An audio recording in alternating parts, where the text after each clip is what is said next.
Herkese merhaba, ben Orkun. Size tipi gözlüğü seçiminde dikkat etmeniz gereken konulardan bahsedeceğim.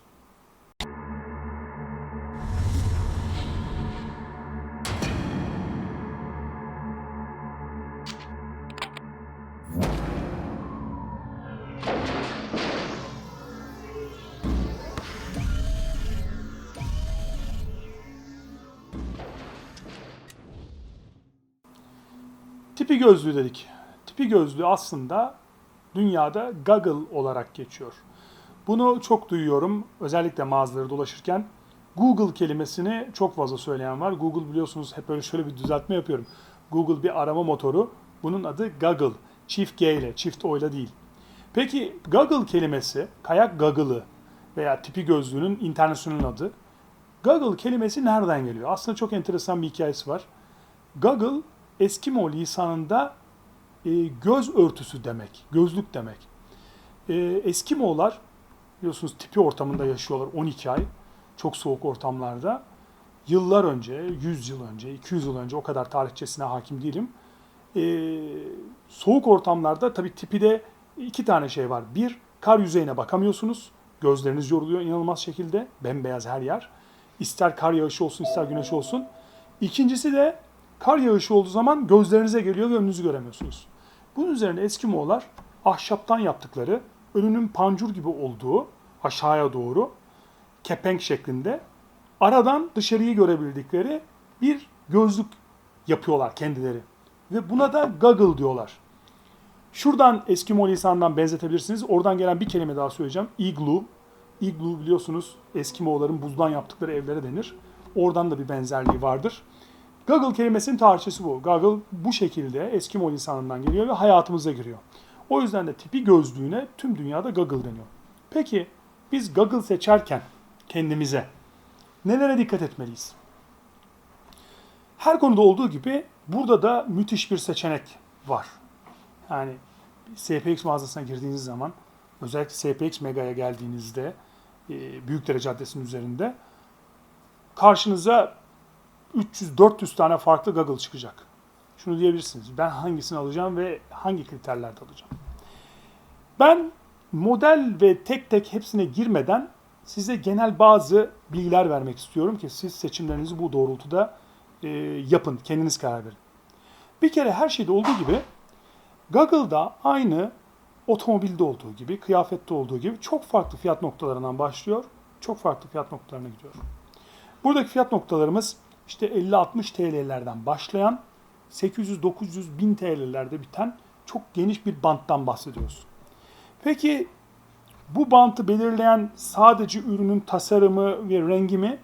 Tabii ki hayır. Tasarım ve renk bu işin içinde yok mu dersem yalan söylemiş olurum. Tasarım ve renk hayatımızın her yerinde var. Özellikle gözümüze taktığınız güneş gözlüklerini düşünürseniz tamamen tasarım ve renk olduğunu her şeyin güneş gözlüklerinde.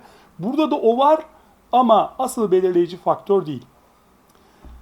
Bir kayak goggle'ı aldığında kayakçıların en çok şundan yakındığını düşünüyorum. Yakınıyorsa gözlüğünden şuradan yakındığını duyarız. Benim gözlüğüm buhar yaptı.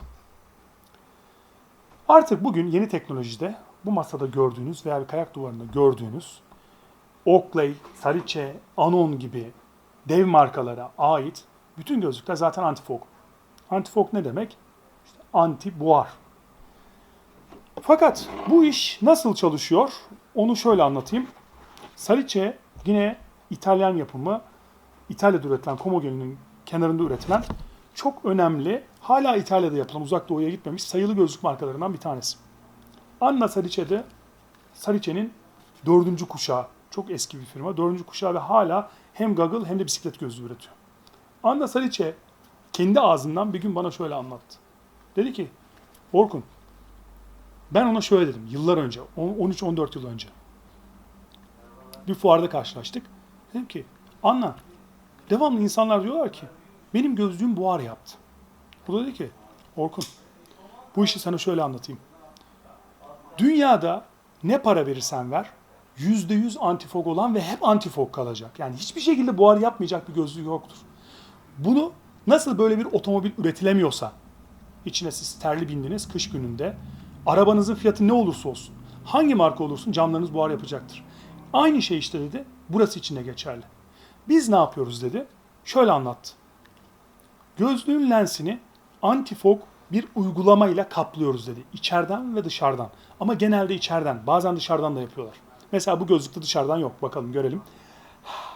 Gördüğünüz üzere buhar oldu. Ama içeriden mi yaparsam olmayacak. Farkındaysanız olmuyor. Görebiliyor musunuz bilmiyorum. İçeriden dedi bunu kimyasal bir uygulama yapıyoruz. Bunu dedi mikroskopla baktığında şöyle düşünebilirsin.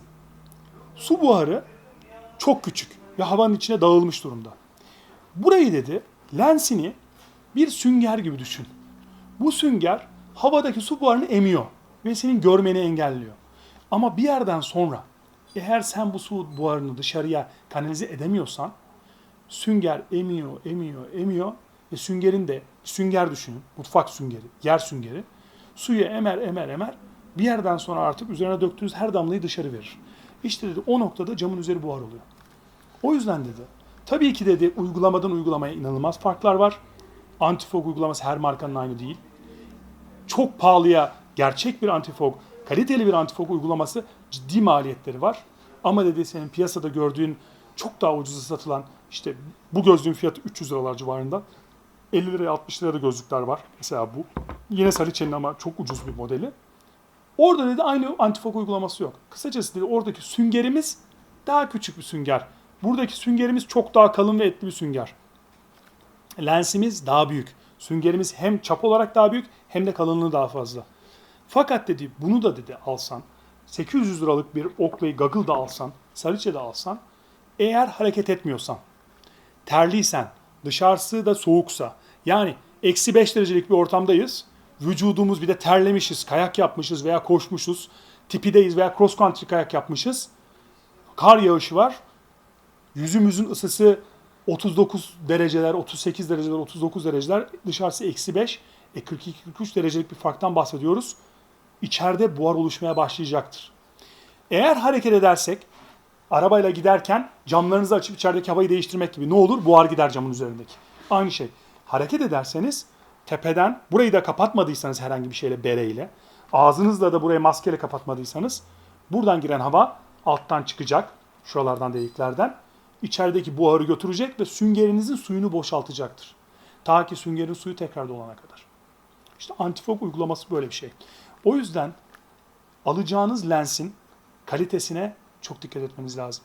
Hiçbir zaman 50-60 liralık bir goggle'dan 300-350 liralık teknik bir goggle'ın performansını bekleyemezsiniz. Görüntüsü çok benziyor olabilir ama performansı ne zaman ortaya çıkar biliyor musunuz?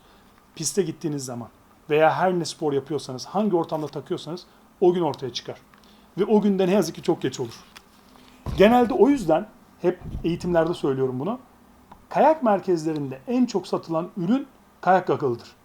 İnsanlar şehirlerde buna çok dikkat etmeden ya goggle ne olacak canım deyip basit bir goggle alırlar. Dağa gittiklerinde otele parayı ödemişler. Kıyafetlerini ödemişler. Kayaklarını ödemişler. Ailecek oraya gelmişler. Dışarıda tipi var. Çıkmışlar basit bir goggle'la. Kayamıyor. Buhar.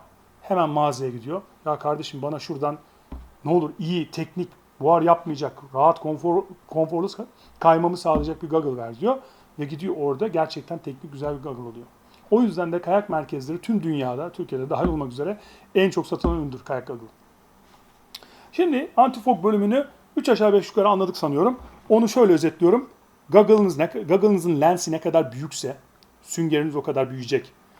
Ne kadar kaliteli bir gözlük aldıysanız, yani pahalı bir gözlükse büyük ihtimalle yani markalar bu Oakley'de, Salice'de, Anon'da böyle fakat birçok marka için konuşuyorum bunu sadece bunlar için değil.